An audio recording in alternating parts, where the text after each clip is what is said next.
ఇప్పుడు అందరి hero fans కూడా మావాడు పాన్ ఇండియా మూవీ చేస్తున్నాడు, మావాడు పాన్ ఇండియా మూవీ చేస్తున్నాడు ఇలా అయితే అంటూ ఉంటారు. అలాగే ప్రైడ్ ఆఫ్ ఇండియన్ సినిమా అని అయితే ఒక ఆయన అంటూ ఉంటారనమాట.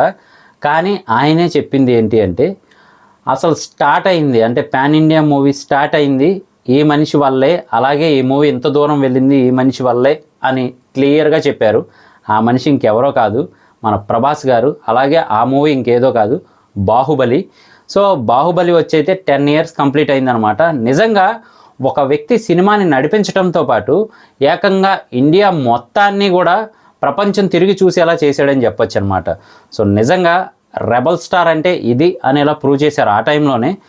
నిజానికి ఆయన తరువాత ఆయనకు ముందు కూడా రాజమౌళి గారితో హీరోలు అయితే పనిచేశారు.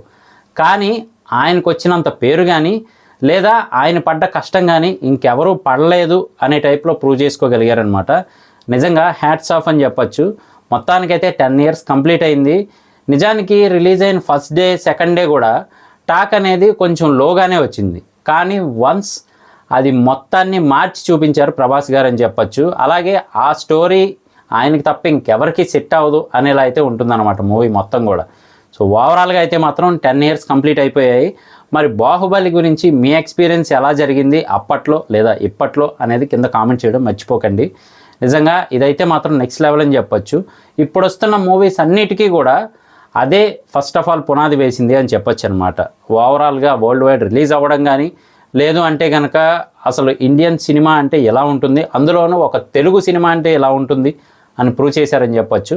దాని తర్వాతే వరుసగా తెలిసిందే కదా మూవీస్ అన్నీ కూడా ఇప్పుడు పాన్ ఇండియన్ మూవీస్ అవుతూ ఉన్నాయన్నమాట. కానీ బీజం వేసిందైతే మాత్రం ఆ మూవీ అని ప్రౌడ్గా చెప్పొచ్చు. సో ఇలాంటి అప్డేట్స్ కోసం అలాగే రివ్యూస్ కోసం మన ఛానల్ సబ్స్క్రైబ్ చేసుకోండి. అలాగే ఇన్స్టాగ్రామ్లో ఫాలో చేయండి. నేను మీ ప్రసాద్. మళ్ళీ నెక్స్ట్ వీడియోలో కలుస్తాను. Love you all.